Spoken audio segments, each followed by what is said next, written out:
Hi there, it's February 13th and time for day 44 of our Through the Bible in 1 Year. We're starting Leviticus today. This will be the fourth book that we've gone through. Let's jump over there. It's all about laws today. The whole thing is about laws, so it's going to be rather tedious, but we'll get it done. Okay. Laws for burnt offering. The Lord called Moses and spoke to him from the tent of meeting, saying, "Speak to the people of Israel and say to them, when any one of you brings an offering to the Lord, you shall bring your offering of livestock from the herd or from the flock. If his offering is a burnt offering from the herd, he shall offer a male without blemish. He shall bring it to the entrance of the tent of meeting. Then he may be accepted before the Lord. He shall lay his hand on the head of the burnt offering, and it shall be accepted for him to make atonement for him. Then he shall kill the bull before the Lord, and Aaron's sons and priests shall bring the blood and throw the blood against the sides of the altar, that is, at the entrance of the tent of meeting. Then he shall flay the burnt offering and cut it into pieces, and the sons of Aaron and the priest shall put fire to the altar and arrange wood on the fire. And Aaron's sons and the priest shall arrange the pieces, the head and the fat, and the wood that is on the fire of the altar. But its entrails, its legs, and its legs he shall wash with water, and the priest shall burn all of it on the altar as a burnt offering, a food offering with a pleasing aroma to the Lord."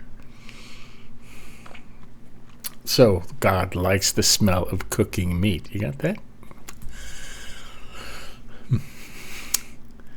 If his gift for a burnt offering is from the flock, from the sheep or the goats, he shall bring a male without blemish, and he shall kill it on the north side of the altar before the Lord. And Aaron's sons, the priest, shall throw its blood against the sides of the altar, and he shall cut it into pieces with its head and its fat, and the priest shall arrange them in the wood that is on the fire for the altar. But the entrails and the legs he shall wash with water, and the priest shall offer all of it burnt on the altar. It is a burnt offering, a food offering with a pleasing aroma to the Lord.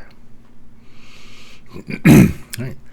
If his offering to the Lord is a burnt offering of birds, then he shall bring his offering of turtle doves or pigeons, and the priest shall bring it to the altar, and wring off its head and burn it on the altar. Wow. Its blood shall be drained out on the side of the altar. He shall remove its crop with its contents, and cast it beside the altar on the east side of the place in the place for ashes. He shall tear it open by its wings. Wow. But shall not sever it completely, and the priest shall burn it on the altar, on the wood that is on the fire. It is a burnt offering, a food offering with a pleasing aroma to the Lord. That's hard for me to read because I really like birds. I love birds. But, that's tough. Laws for grain offerings. When anyone brings a grain offering as an offering to the Lord, his offering shall be of fine flour. He shall pour oil on it and put frankincense on it and bring it to the Aaron's sons, the priests, and he shall take from it a handful of fine flour with oil and all of its frankincense, and the priest shall burn this as its memorial portion on the altar, a food offering with a pleasing aroma to the Lord. But the rest of the grain offering shall be for Aaron and his sons. It is a most holy part of the Lord's food offerings. When you bring a grain offering baked in the oven as an offering, it shall be unleavened loaves of fine flour mixed with oil, or unleavened wafers smeared with oil. And if your offering is a grain offering baked on a griddle, it shall be of fine flour, unleavened, mixed with oil. You shall break it in pieces and pour oil on it. It is a grain offering. Now, the unleavened bread is very much like pita bread, would be today. And if your offering is a grain offering cooked in a pan, it shall be made of fine flour with oil, and you shall bring the grain offering that is made of these things to the Lord. And when it is presented to the priest, he shall bring it to the altar. And the priest shall take from the grain offering its memorial portion and burn this on the altar, a food offering with a pleasing aroma to the Lord. But the rest of the grain offering shall be for Aaron and his sons. It is a most holy part of the Lord's food offerings. Get that? Got to feed your priests. No grain offering that you bring to the Lord shall be made with leaven, for you shall burn no leaven nor any honey as food offering to the Lord. Wow. As an offering of first fruits you may bring them to the Lord, but they shall not be offered on the altar for a pleasing aroma. You shall season all your grain offerings with salt. You shall not let the salt of the covenant with your God be missing from your grain offering. With all your offerings you shall offer salt. Ain't that? Put salt on everything. Oh, here we go, 14. If you offer a grain offering of first fruits to the Lord, you shall offer the grain offering of first fruits, fresh ears roasted with fire, crushed new grain, and you shall put oil on it and lay frankincense on it as a grain offering. And the priest shall burn it as in its memorial portion, some of the crushed grain and some of the oil with all of its frankincense. It is a food offering to the Lord. Laws for peace offerings. If his offering is a sacrifice of peace offering, if he offers an animal from the herd, male or female, he shall offer it without blemish before the Lord, and he shall lay his hand on the head of his offering and kill it at the entrance of the tent of meeting.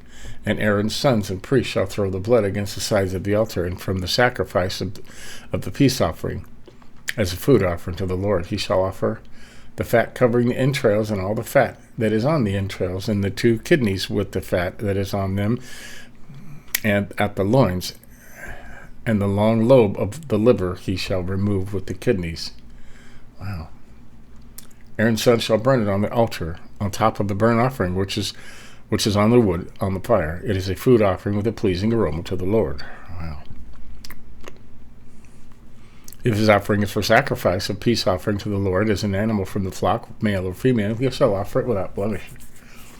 If he offers a lamb for his offering, then he shall offer it before the Lord. Lay his hand on the head of his offering, and kill it in front of the tent of meeting, and Aaron's son shall throw its blood against the side of the altar. Then from the sacrifice of peace offering, he shall offer as a food offering to the Lord. That is, he shall remove the whole fat tail, cut off close to the backbone, and the fat that covers the entrails, and all the fat that is on the entrails, and the 2 kidneys with the fat that is on them, and the loins that are along the lobe of the liver, and he shall remove with the kidneys, and the priest shall burn it on the altar as a food offering to the Lord.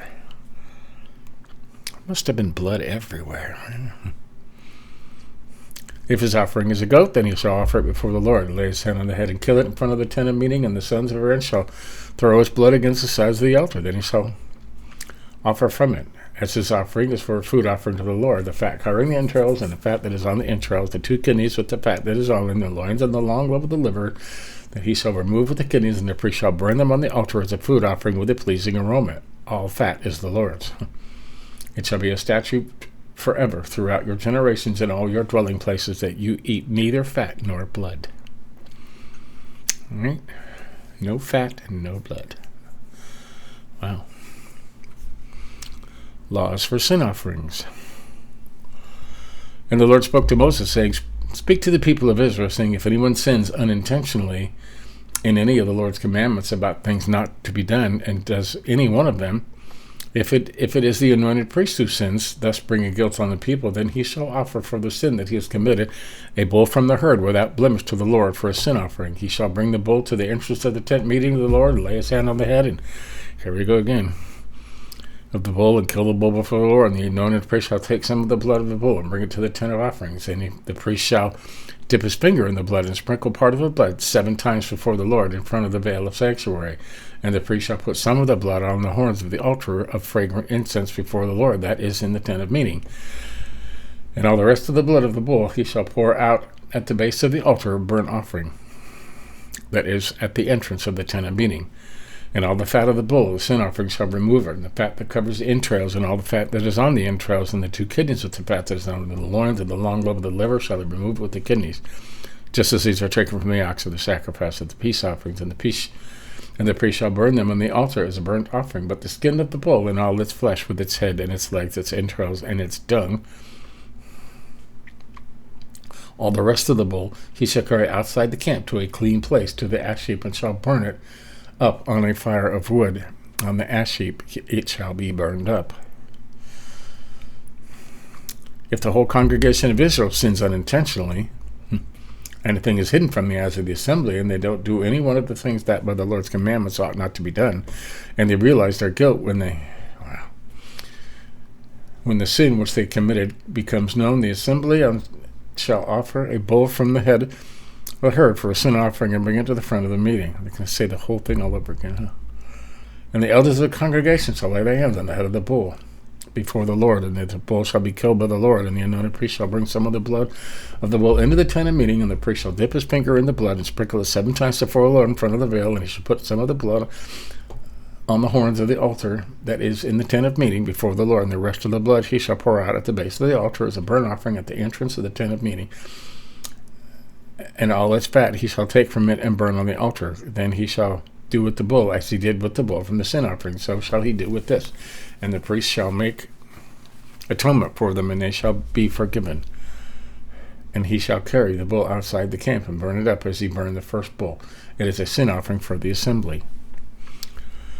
When a leader sins, doing unintentionally any one of all the things that by commandments of the Lord his God ought not to be done, then he realizes the guilt for which the sin he has committed is made known to him.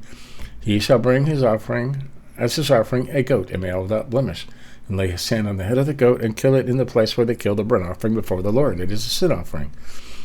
Then the priest shall take some of the blood of the sin offering with his finger and put it on the horns of the altar, a burnt offering, and pour out the rest of the blood at the base of the altar, a burnt offering. And all its fat he shall burn on the altar like the fat of the sacrifice for peace offerings. So the priest shall make atonement for him for his sin, and he shall be forgiven.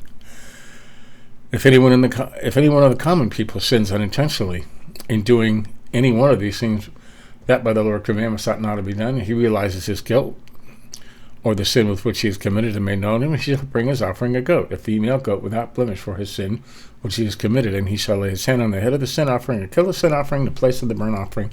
And the priest shall take some of the blood with his finger and put it on the horns of the burnt offering and pour the rest of his blood at the base of the altar, and all his fat shall be removed, and the fat is removed from peace offerings, and the priest shall burn it on the altar for a pleasing aroma to the Lord, and the priest shall make atonement for him, and he shall be forgiven. If he brings a lamb as his offering for a sin offering, he shall bring the female without blemish, and lay his hand on the head of the sin offering, and kill it for a sin offering in the place where they kill the burnt offering. Then the priest shall take some of the blood of the sin offering with his finger and put it on the horns of the altar of the burnt offering, and pour out the rest of the blood at the base of the altar, and all its fat shall remove the fat from the lambs, removed from the sacrifice for peace offerings, and the priest shall burn it on the altar on top of the Lord's food offerings, and the priest shall make atonement for him for the sin which he has committed, and he shall be forgiven. Wow. Laws. You know, you feel like they could have taken this whole thing and made it one paragraph. You know, if you do this, take these animals and do this with them. But they wrote it all out, all separately. They are laws, you know, and people like to get around laws, so they have to spell all the laws out. So So there you have it. That's today's Through the Bible. Exodus, 4 chapters, all about laws. Gotta have them. They had them then, we have them now. So that's it for today. Catch up on any you might have missed. We're going to get through this whole Bible in a year, and it'll get more exciting, you know, as it goes on. Right now, they're just setting up all the covenants and everything, and it takes time, but we will get through that. But until next time, keep reading, be good. Give us a like if you think about it. See you next time.